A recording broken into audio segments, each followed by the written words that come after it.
Bom dia, boa tarde, boa noite, meus queridos.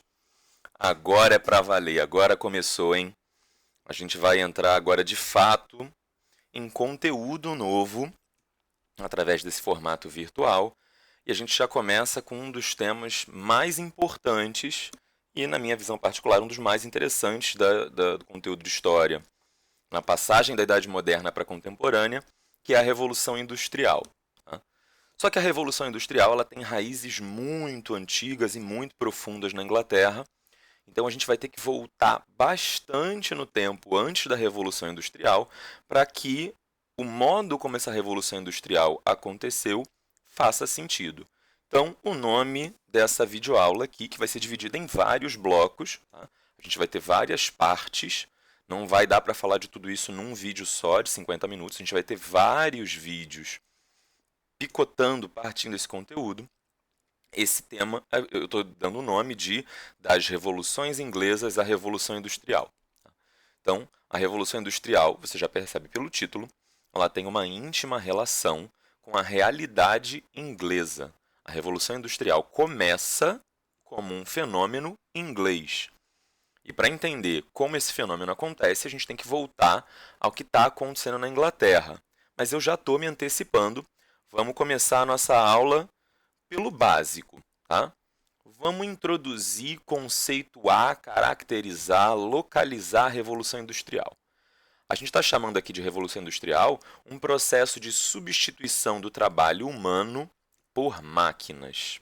Tá?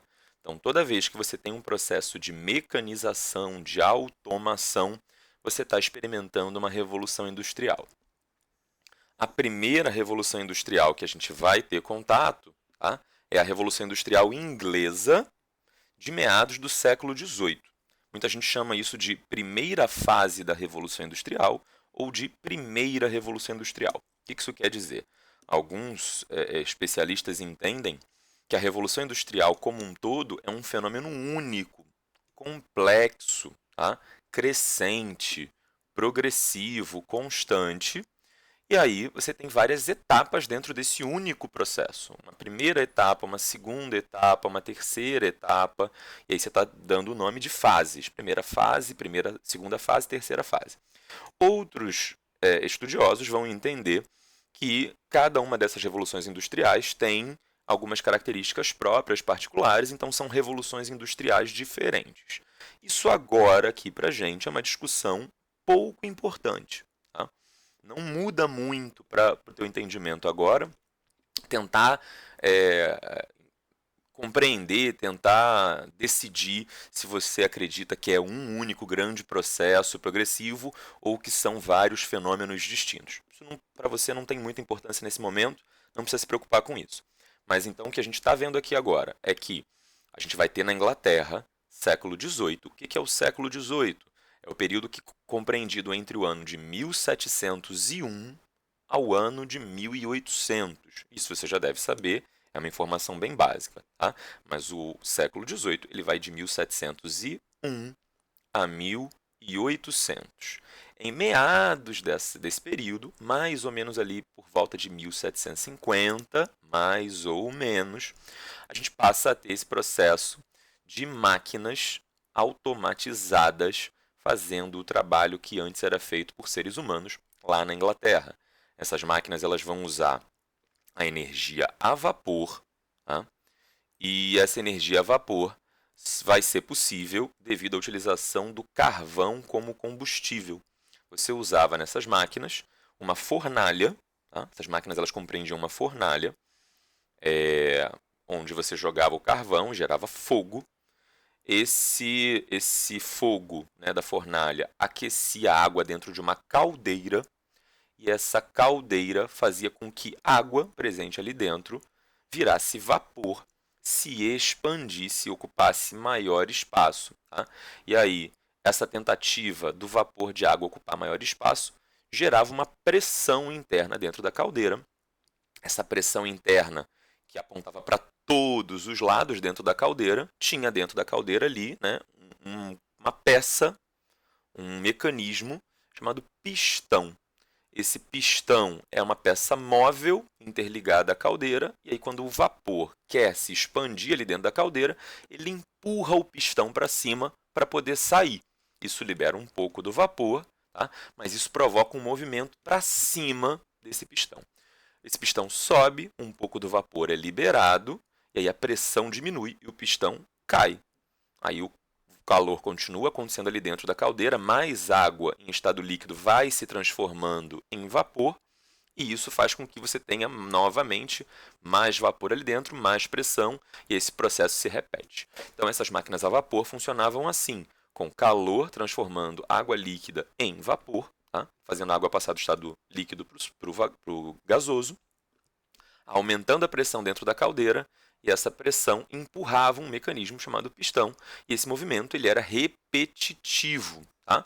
Eu vou procurar um vídeo também para botar aqui no canal, para enviar para vocês, né, de um pistão desses a vapor em funcionamento, para vocês terem uma ideia de como isso acontece. Mas é mais ou menos esse, o mesmo princípio que é usado até hoje, por exemplo, nos motores dos carros.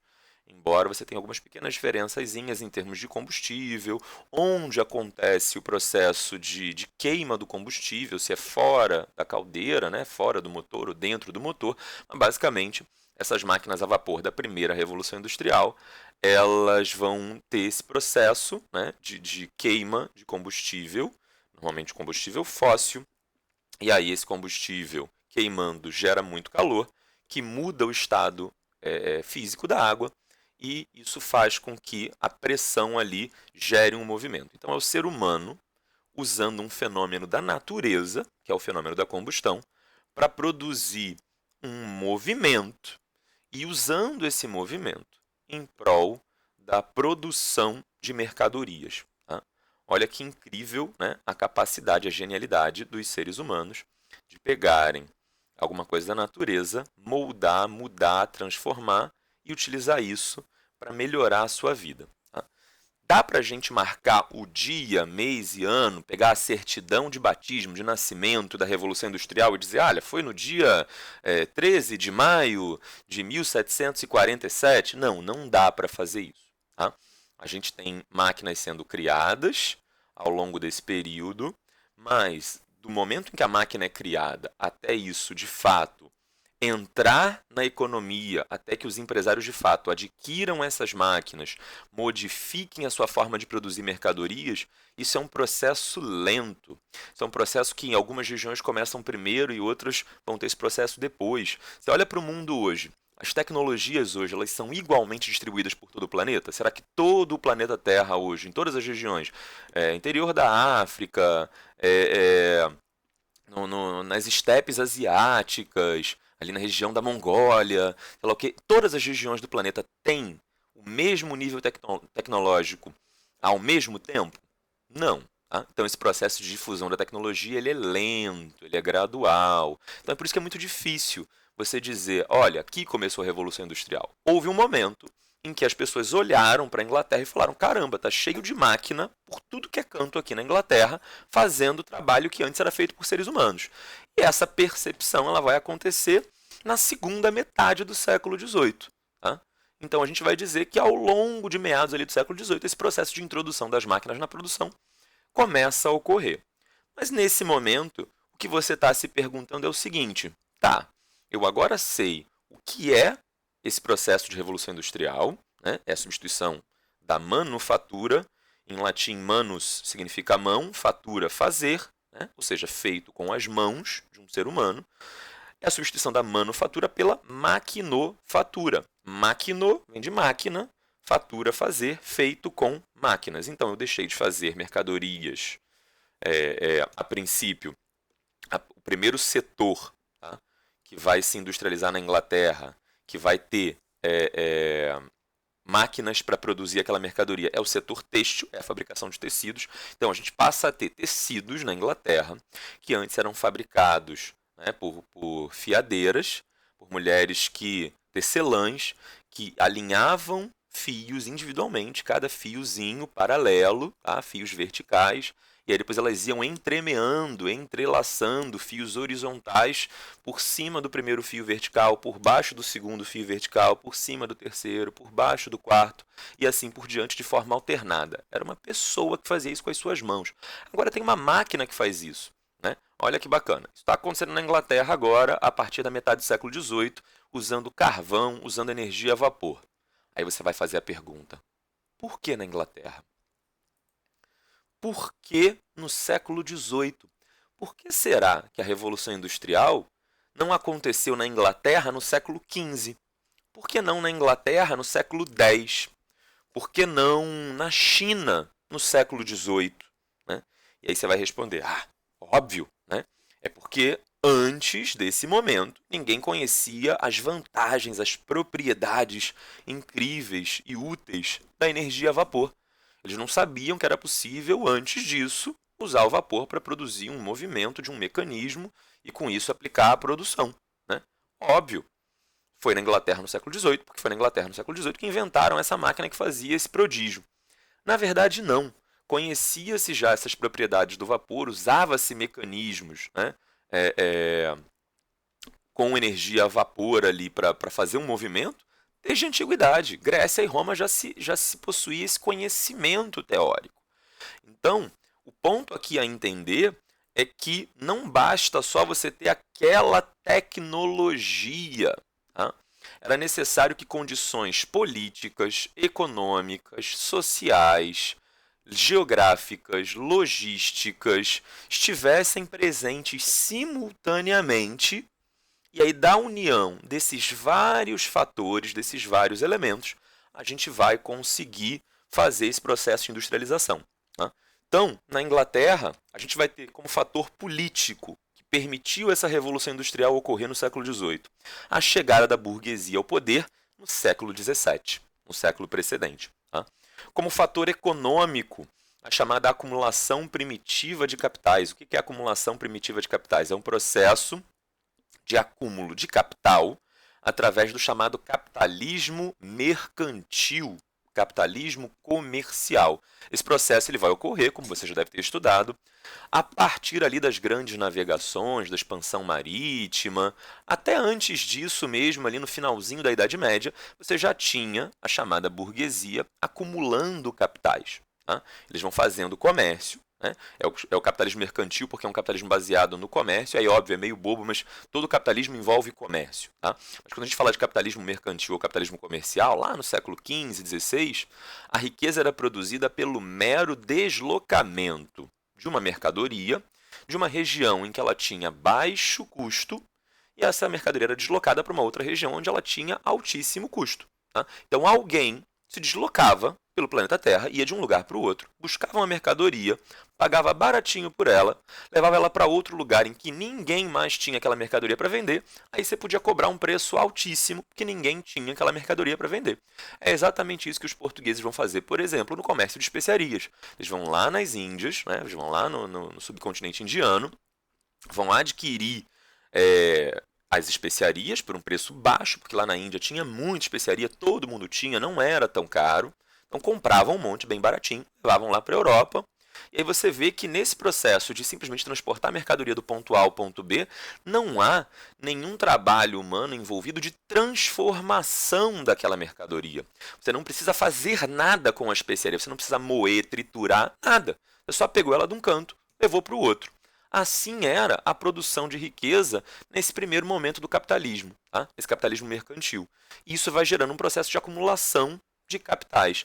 Mas o capitalismo ele chega na sua forma completa e definitiva ali com a industrialização, com a Revolução Industrial. E a partir desse momento, você passa a ter um capitalismo industrial, em que a riqueza ela não é mais produzida só pelo transporte da mercadoria de um ponto em que ele é abundante para um ponto da Terra em que ele é raro. Não, você transforma aquela matéria-prima dada pela natureza, né, para que ela tenha uma nova propriedade. Você pega a lã de uma ovelha, por exemplo, e sempre houve ovelhas e sempre houve lãs, sempre houve lã, perdão, desde que existe, né, seres humanos. As ovelhas elas não surgiram, elas não foram inventadas pelos seres humanos, já existiam ovelhas antes de existirem seres humanos. Então, os seres humanos sempre conheceram ovelhas e lã. Tá? Bacana. Só que o que a gente faz agora é, em grande escala, pegar essa lã da ovelha e transformar isso em tecido e vender.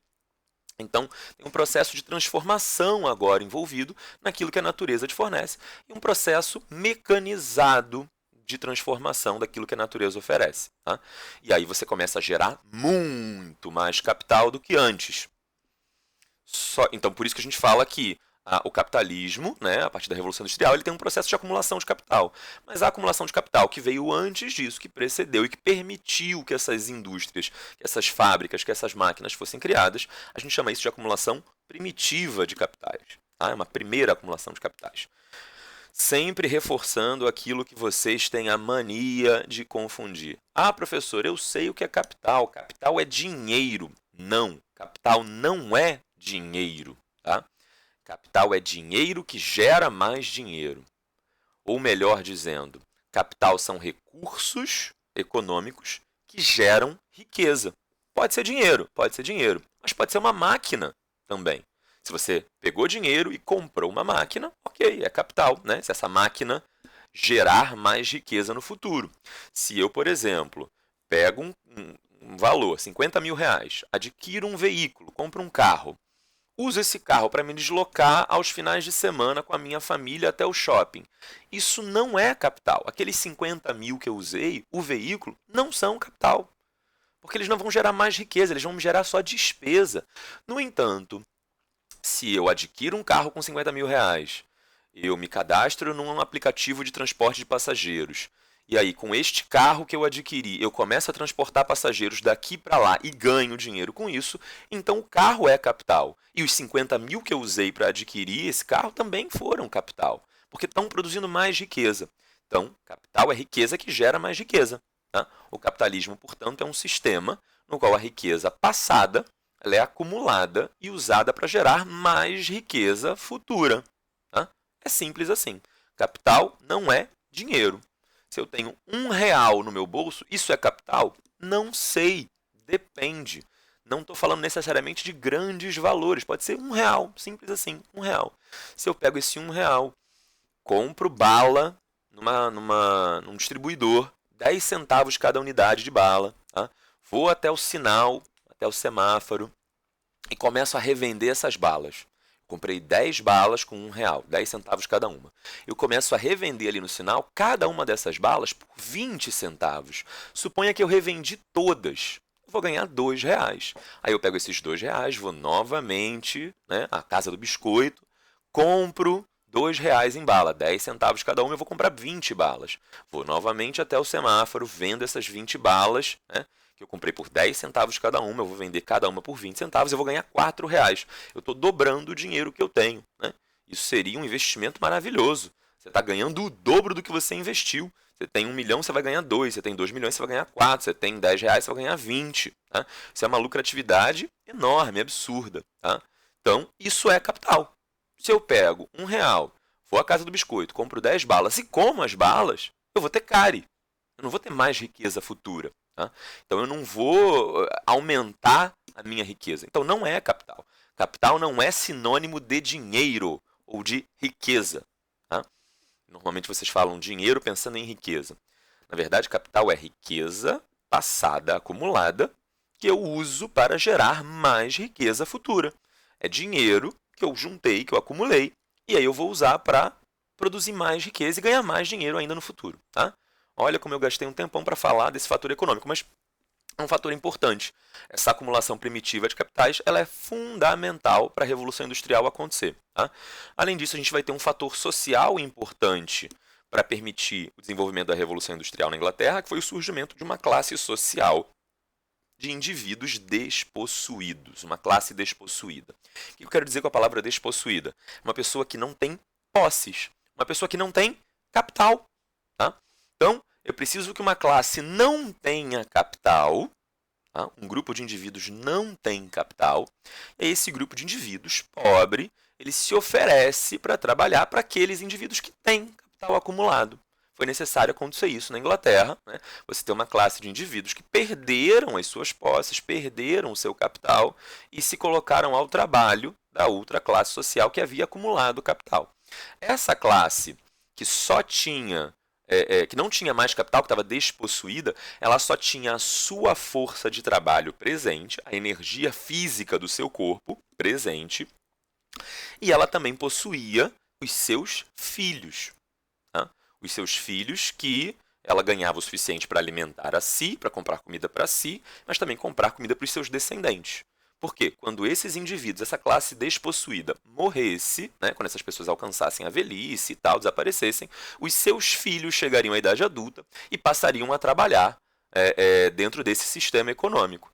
Então, a gente vai dizer que essa classe social que nada tem além da sua força de trabalho individual e da força de trabalho futura dos seus filhos, a gente vai chamar essa classe de proletariado. Tá? A expressão proletariado, ela vem da palavra prole. Não sei se você já ouviu essa palavra, tá? Não é um termo muito usual, mas a palavra prole, ela indica filhos, descendentes. Então, por exemplo, eu tenho uma filha chamada Alice. A Alice é minha prole. Tá? O proletariado é a classe social dos indivíduos que emprega sua força de trabalho pessoal e que alimenta essa força de trabalho, né? Literalmente alimenta, com comida mesmo. Pega o seu salário e compra comida, tá? Para se alimentar e também alimenta os seus filhos. Tá? E esses filhos vão ser alimentados com o valor que os pais ganham, não sobra mais dinheiro nenhum, além do dinheiro que é usado para alimentar a si e a sua prole, e é por isso que essa classe vai ser chamada de proletariado. Eles eram valiosos pela força de trabalho que possuíam presentemente, mas também porque eram capazes de reproduzir essa força de trabalho, mas apenas isso. Porque se eles ganhassem muito mais dinheiro do que isso, e sobrasse muito mais dinheiro, eles poderiam adquirir capital. Eles deixariam de ser despossuídos e passariam a ser possuidores, passariam a ser proprietários. Se tornando proprietários, eles não precisariam mais trabalhar para uma outra classe social. Tá? Então, a gente viu aqui até agora 3 fatores que a Inglaterra vai ter e que outros países não vão ter ao mesmo tempo combinados antes da Inglaterra. Tá? Depois da Inglaterra, outros países vão adquirir essas mesmas características. Mas antes da Inglaterra, ninguém tinha todas elas ao mesmo tempo. E aí, quais são essas características? A burguesia no poder, em termos políticos, a acumulação de capitais em termo econômico e o surgimento de uma classe proletária em termos sociais. Só isso? Não. A gente ainda tem mais esses outros fatores aqui. Tá? Quando eu falo logístico, um fator logístico, a presença de uma marinha poderosa. O que é logística, se você não conhece esse termo ainda? Tá? Logística e aí eu não sou um especialista em logística, estou dando aqui uma definição cotidiana, uma definição não muito precisa conceitualmente, mas para você entender. Logística é a capacidade dos indivíduos de transportarem bens de um lado para o outro, de transportarem pessoas de um lado para o outro. Tá?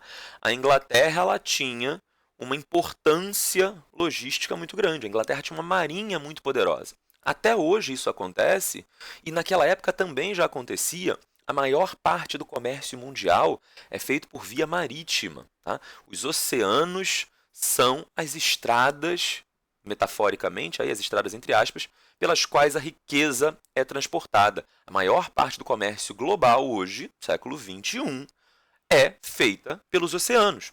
Na época da Revolução Industrial, também. Então, quem tem mais navios, navios melhores, navios mais fortes, mais rápidos, navios que conseguem se proteger do ataque de piratas, de adversários em geral e tal, quem tiver esses navios poderosos tem um bom setor logístico. A Inglaterra tinha isso? Tinha.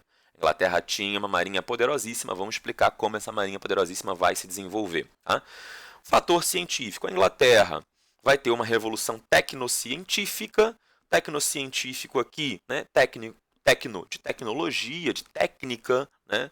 de a capacidade de fazer algo, tá? E científico no aspecto aí da criação de novas teorias científicas que promoviam um entendimento mais aprofundado sobre o funcionamento do mundo e da natureza. Tá? Não vou entrar muito em revolução tecnocientífica agora não, porque o conteúdo que vem logo após a Revolução Industrial é o chamado Iluminismo, tá? Que não tem nada a ver com Illuminati. O iluminismo vai ser um conteúdo que tem tudo a ver com essa revolução tecnocientífica. Então, eu vou deixar esse gap aqui, vou deixar essa lacuna aqui né? Não vou falar muito de revolução tecnocientífica dentro dessa aula. Você vai ver isso depois, quando eu chegar no iluminismo, a gente vai falar sobre essa revolução tecnocientífica. E o último fator, fator geográfico, tá? Uma coisa meio banal, isso é um pouco de acaso. A Inglaterra deu um pouco de sorte nesse aspecto. A Inglaterra tinha bastante carvão e minério de ferro, tá? Então, como esse ferro era usado para fazer, esse minério de ferro era usado para fazer essas máquinas, né? Essas máquinas a vapor e tal, elas eram feitas de ferro, que era um metal que aguentava altas temperaturas, para você poder ter ali a fornalha queimando e gerar o vapor e tal. Então, você precisa de ferro. A Inglaterra tinha bastante ferro.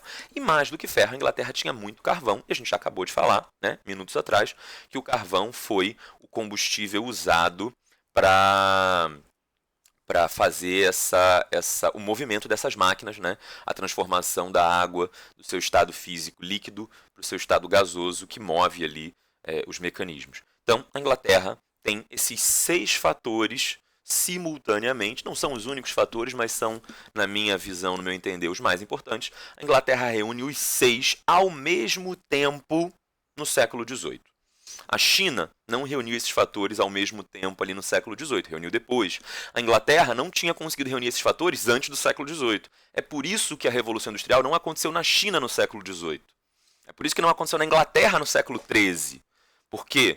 Nesses outros contextos e ambientes você não tinha essas características todas reunidas ao mesmo tempo. Mas por que a Inglaterra conseguiu reunir todos esses fatores ao mesmo tempo, né? Essa é a grande pergunta.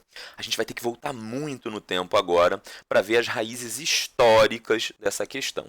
Eu vou voltar lá nas cruzadas, tá? Especificamente na Terceira Cruzada, finalzinho do século XII, e depois vou chegar ao século XIII. Tá? Ali nos séculos XII e XIII, a gente tem uma questão importante, que é a questão fiscal. O que significa a palavra fiscal aqui? Não quero que você pense em fiscalização quando ouvir a palavra fiscal. Eu quero que você pense na palavra impostos.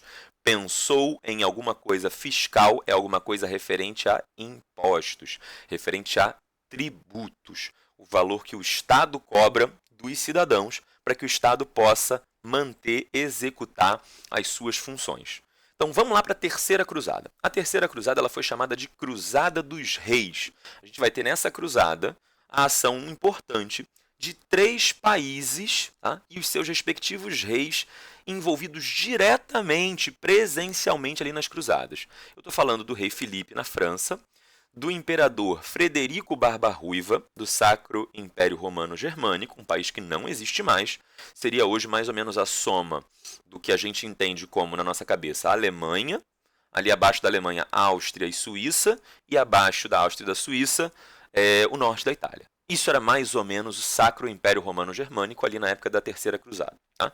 Então, França, Filipe, Sacro Império Romano Germânico, Frederico Barba-Ruiva, e do lado inglês a gente vai ter a presença do rei Ricardo I. Ricardo I, diferente de vários outros reis, né?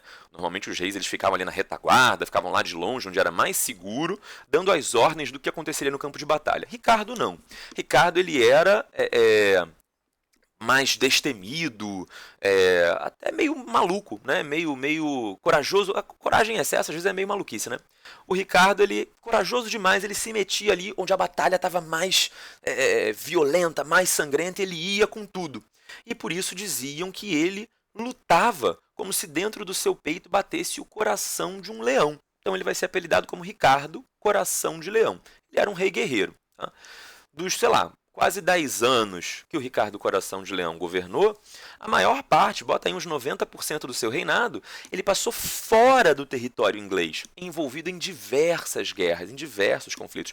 Ele, inclusive, morre com uma flechada que ele toma no ombro. Aí você fala, flechada no ombro mata?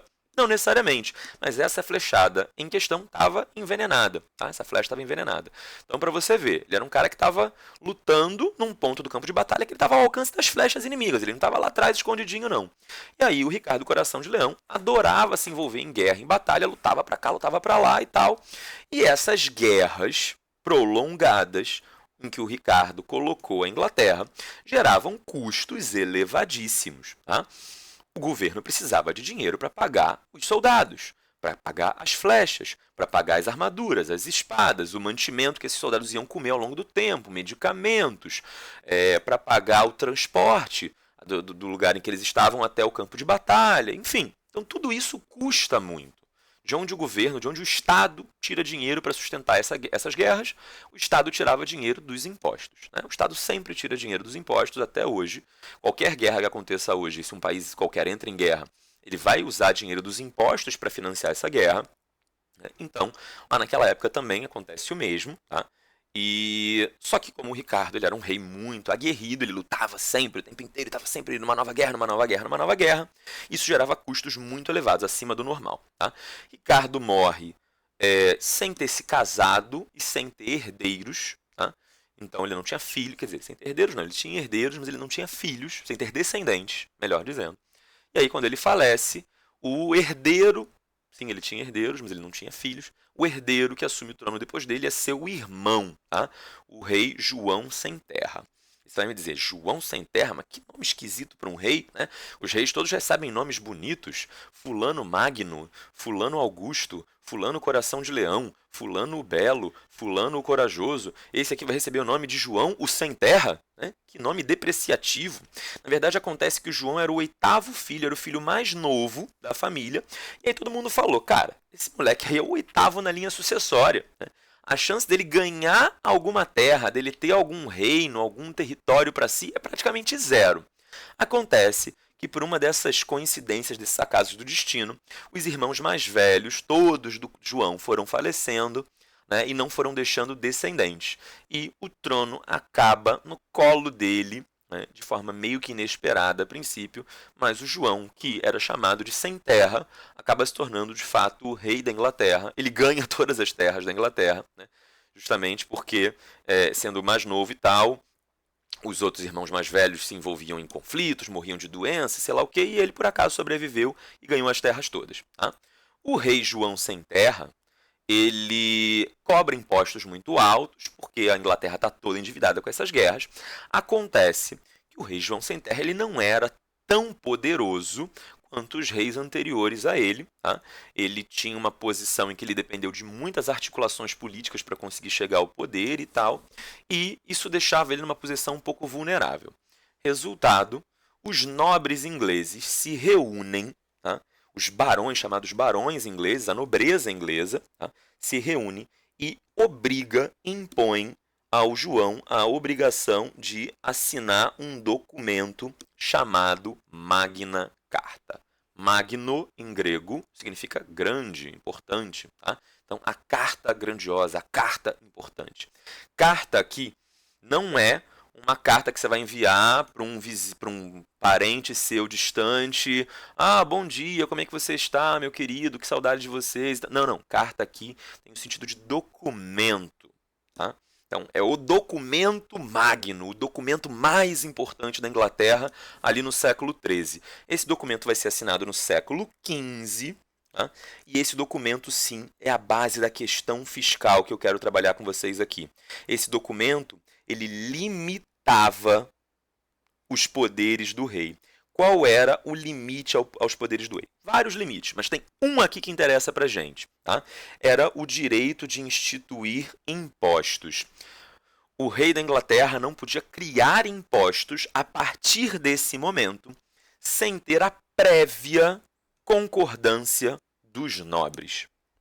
Toda vez que o rei da Inglaterra quisesse criar um novo imposto, aumentar um imposto, ele precisava convocar esses nobres. Esses nobres se juntavam numa câmara, numa assembleia, tá? Uma reunião de pessoas ali com aquela mesma função, com aquele mesmo propósito. E essa câmara, essa assembleia, ela é a raiz do que a Inglaterra vai chamar de parlamento. Tá? Parlamento. Eu tive um estudante, um aluno, uma vez que me perguntou: Caio, parlamentar é porque os políticos são muito ruins, são muito corruptos, e aí o que eles fazem é para lamentar? A gente tem que lamentar o que os políticos fazem? E aí eu falei para ele, não. Tá? Parlamentar aqui não tem a ver nada com parlamentar. Parlamentar aqui vem ali do latim e significa parlare. Tá? A origem disso é parlar. Parlar significa falar. Um parlamento é uma assembleia de indivíduos que vão ali para falar as suas ideias, para falar os seus pensamentos, para falar a sua visão sobre uma determinada questão. E a ideia é que cada um falando o seu ponto de vista, todo mundo consiga entender melhor aquele assunto e tomar uma decisão melhor. Tá? Então a ideia desse parlamento que surge na Inglaterra era ser um órgão com o qual o rei pudesse falar. O rei precisa de dinheiro. Ele chama os nobres, os barões, e fala assim, gente, vamos conversar aqui. Olha só, de onde vocês acham que a gente pode conseguir dinheiro para fazer tal função que é importante? E aí, de repente, pode ser que esses nobres falem, não, rei, essa função não é tão importante. Então, essa é a função de um parlamento. É ser um órgão no qual o rei ele pode contar, né, com o qual o rei pode contar e conversar, e com isso chegar à solução dos problemas. O que a Magna Carta vai dizer é, rei, quer criar um imposto? Então tá bom, chama a gente para perguntar primeiro. Chama os nobres, chama os barões para perguntar o que a gente quer. Tá? Aí eu estou transcrevendo aqui para você um trechinho da Magna Carta, né? Tá aí a imagem do documento original e tem um trechinho transcrito aqui de um dos vários artigos que você consegue encontrar na Magna Carta. Você joga esse texto na internet, quando você receber o slide, né? Coloca esse texto aí no Google que você vai encontrar site da internet com a transcrição completa da Magna Carta, do início ao fim. A maior parte desse documento diz respeito a questões que eram muito importantes lá naquela época. Por exemplo, limitar o tamanho das reservas de caça reais. O rei ele não pode ter todo o território de caça, né? Tem que ter um pouquinho do território de caça para o rei, mas uma outra parte do território de caça tem que ficar para esse nobre aqui, para aquele outro nobre ali. Era uma questão que era muito importante naquela época, porque a caça era um esporte considerado nobre e tal. Então, eles não queriam deixar a caça toda só para o rei. Tinha essa questão da caça, por exemplo. Enfim, tem uma série de questões ali na Magna Carta que hoje para a gente não são tão relevantes. Mas essa questão fiscal, essa questão dos impostos é muito importante. Diz aí a Magna Carta. Não lançaremos, e aí o documento é feito em primeira pessoa do plural, porque é o rei assinando e é o rei dizendo, né, eu não lançarei. Mas se é o rei falando eu não lançarei, por que você usa a primeira pessoa do plural? É uma ideia de dar importância, né? Pluralizar, isso aí você tira essa dúvida com o professor de língua portuguesa, de redação, mas pluralizar a forma de tratamento é uma forma de dar importância para quem você está falando. Então, por exemplo, quando você vai falar sobre Deus, tá? Você não fala assim, ó Deus, tu que estás aí em cima. Não, você usa o vós, segunda pessoa do plural.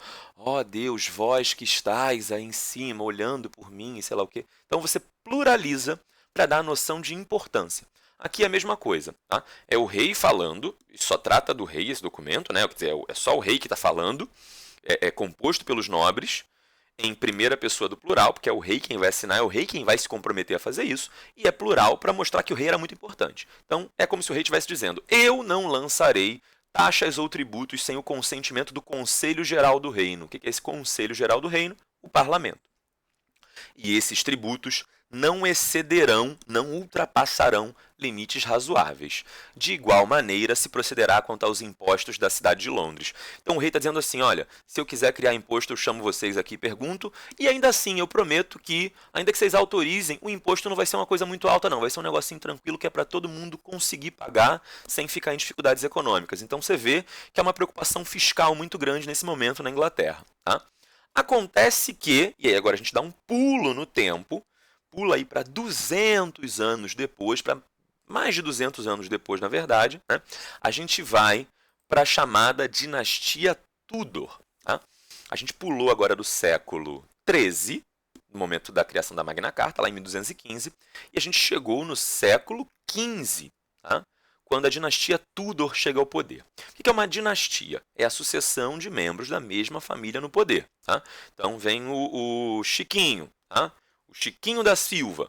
Aí ele tem um filho chamado Chiquinho II da Silva. Aí esse filho tem um outro filho chamado Chiquinho III da Silva. É a dinastia dos Silva. Tá? É a sucessão de integrantes da mesma família no poder. Se chega um Chiquinho desse aí, Chiquinho V, ele não tem filhos, mas ele tem um irmão chamado Pedrinho. Tá? Aí o Pedrinho I Silva. Tá? Ele ainda é da dinastia dos Silva, porque é da mesma família. Então a gente está falando aí, no século XV, da chegada de uma nova família ao poder na Inglaterra. Depois de uma série de brigas, de tretas, de confusão, de guerras civis, tá?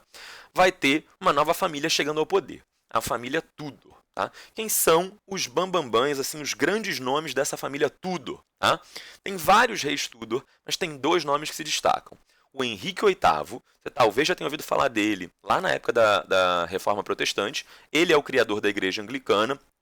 Tem aquele papo lá que o professor sempre te ensina, ele queria se divorciar porque ele só tinha filhas mulheres, ele queria ter um filho do sexo masculino para ser o seu herdeiro. Só que o catolicismo não admite divórcio, tá? Então ele tenta se divorciar, não consegue, aí ele cria uma nova igreja para casar de novo.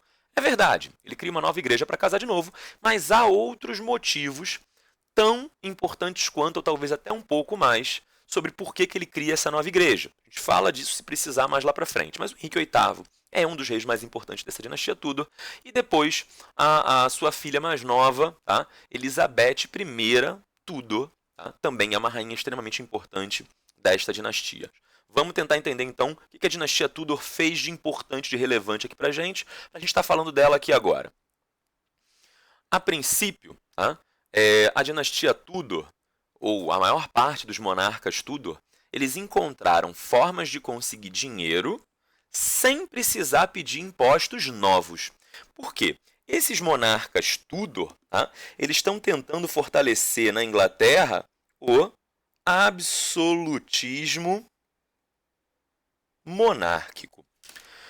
Ao fortalecer o absolutismo monárquico, o que é o absolutismo monárquico? É o rei ter todo o poder em suas mãos. Tá? Para isso, o rei precisa de exército, para impor suas ordens. Caso alguém não queira respeitar, ele manda o exército obrigar o cumprimento dessa decisão.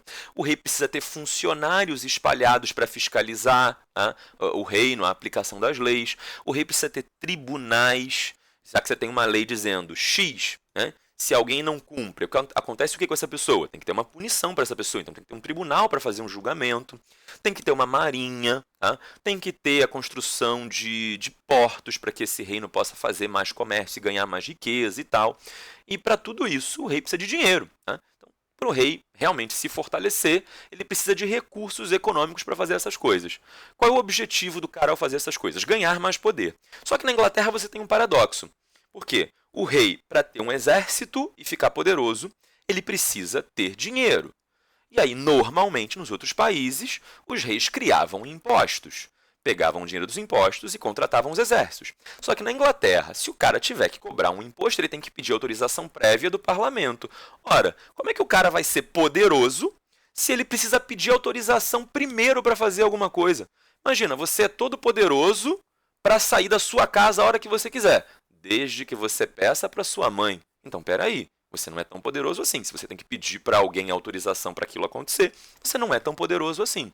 Se o rei precisa pedir autorização ao parlamento para conseguir dinheiro e com esse dinheiro contratar o exército, então ele não é tão poderoso assim para começo de conversa. Esse era o paradoxo que os Tudor vão tentar enfrentar. Então, o Henrique VIII, ele, por exemplo, vai falar assim, o que eu posso fazer aqui para conseguir bastante dinheiro? E aí eu vou ter bastante exército, navio, castelo, tudo, escambau, sem precisar conversar com o parlamento. O que o Henrique VIII fez? Ele fez uma nova igreja, ele cria a reforma protestante na Inglaterra, aí ele faz a igreja anglicana, e aí com isso ele toma, ele rouba, ele confisca, ele se apropria das terras da igreja católica. A igreja católica ela tinha muitas terras e muita riqueza lá na Inglaterra. Tá? Quando o Henrique VIII ele faz essa nova igreja e toma essa riqueza toda, ele pega essas terras e começa a vender e pegar o dinheiro e aí sim contratar os exércitos, ele está conseguindo dinheiro? Está. Ele precisou cobrar algum imposto novo? Não. Ele pode fazer reforma protestante? Ele pode criar novas igrejas? Pode. A Magna Carta não o impede disso. A Magna Carta o impede de cobrar novos impostos. Então, o Henrique VIII ele conseguiu pegar um desvio, né? Ele conseguiu pegar um outro caminho para conseguir o dinheiro sem precisar dos impostos. Dessa forma, ele consegue contratar os exércitos que ele tanto queria, se torna cada vez mais poderoso, fortalece o absolutismo inglês. Tá? A sua filha, Elizabeth I, ela também consegue bastante riqueza, só que ela não vai conseguir isso através da venda de terras da Igreja Católica, porque o pai dela tomou as terras e vendeu todas, e pegou o dinheiro e gastou e usou e pronto, o dinheiro acabou. E o que Elizabeth I vai fazer? Ela vai estimular a ação de piratas, de ladrões dos mares, que ela, com os quais ela fazia acordo, para que esses caras fossem até ali a região do Caribe, ao litoral da América, Na América tinham acabado de descobrir um monte de ouro ali no México, né, nas terras dos astecas, um monte de prata no Peru, nas terras dos incas, e esse ouro, essa prata era todo mandado para a Espanha. No meio do caminho, havia ladrões que tentavam interceptar esses navios e pegar essa riqueza. A Elizabeth ela vai fazer um acordo com esses ladrões dos mares, com esses piratas, vai dar a eles um documento chamado Carta de Corso, e com esses documentos eles passam a agir sob a proteção e em nome da Elizabeth. Tá? Então, esses corsários, né, esses piratas que com os quais ela faz acordo, eles vão lá até a América, muitos deles se concentram no Caribe, entendeu? Ó, piratas do Caribe, vários deles se concentram ali no Caribe, e ali o Caribe era a região por onde saía o ouro do México para chegar na Espanha. Né? O Mar do Caribe, ele banha o México. Um dos litorais mexicanos ele é banhado pelo Mar do Caribe. Então, o outro lado é o Oceano Pacífico. Então, esses corsários e piratas, amando da Inglaterra, amando da Elizabeth I, estão ali roubando o ouro todo e aí mandando um pedacinho para a Inglaterra. Óbvio, né? Grande parte do ouro chegava na Espanha.